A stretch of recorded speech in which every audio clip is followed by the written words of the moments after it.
Хейо достар, сендермен бірге мен Еңілік. Жалпы көбісің мені Инстаграмнан немесе ТикТоктан көрген боларсыңдар. Еңілік KZ атты қызымен болам.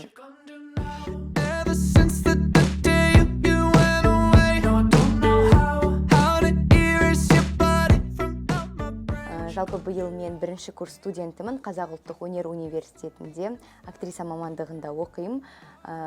Өткен жылы ұбытымды тапсырып кеттім. Неужели?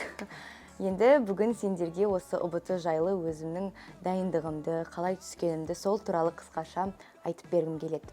Осыдан бір жыл бұрын мен ұбытыға дайындығымды бастадым, яғни қазан-қараша айында шамамен өзімнің дайындығымды бастап, бірінші онлайн курстарды іздестірдім. Соның ішінде осы сабақ онлайн курсын тауып, осы жерде біраз уақыт дайындалған болатынмын онлайн форматта. Ал кейін офлайн форматқа көшуге тура келді. Сондықтан да осы Астана қаласындағы бір курсқа жазылып, сол жерде жазға дейін оқып, білім алған болатынмын. Сөйтіп осылайша бір жыл бойы дайындалып шықтым, және де жазда ұбытымды тапсырдым. Былайша айтқанда, ұбытым маған қатты қиындық туғызған жоқ, өйткені менің таңдаған бағытым шығармашылық болды, яғни ұбытыда мен бар болған 2 пән тапсырдым, ол бізде негізгі тарих пен оқу сауаттылығы. Былайша айтқанда, бір жыл бойы тек қана тарихқа дайындалып жүрдім десем де болады.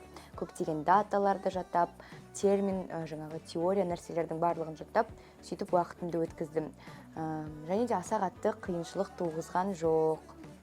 Ұбытыны мен негізінде бір жылда 4 рет тапсырдым, яғни ол бізде 2 пробный ұбыты, қаңтар және де наурыз айында болатын. Сонымен қатар жазда берілген 2 мүмкіндік ретінде ұбытымды тапсырдым.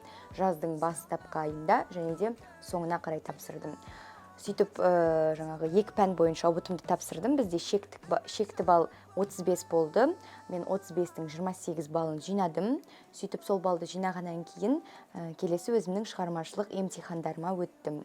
Шығармашылық емтихан бізде өзіміздің университетімізде болды, Қазақ ұлттық өнер университетінде 2 кезеңнен тұрды. Бірінші кезеңде біз өзіміздің барлық өнерімізді көрсеттік. Яғни былайша айтқанда ән айттық, би биледік, поэзия, проза, монолог оқыдық деген сияқты. Ал екінші кезең ол бізде теория болды, яғни коллоквиум, осы театр өнеріне байланысты сұрақтар болды. Яғни біз билет таңдап, билет бойынша 3 сұраққа жауап бердік. Осылайша мен өзімнің шығармашылық емтихандарымды тапсырдым. Жаздың соңына қарай ұбытының ответі шықты. Біздің бірақ Қазақ ұлттық өнер университетінің ответі барлық универден қарағанда кішкене кешірек шықты. Өйткені біз енді не дегенмен де шығармашылық бағыт болғаннан кейін өзінің жалпы шығармашылық бағыт болғаннан кейін біздің ответтеріміз кешірек шықты.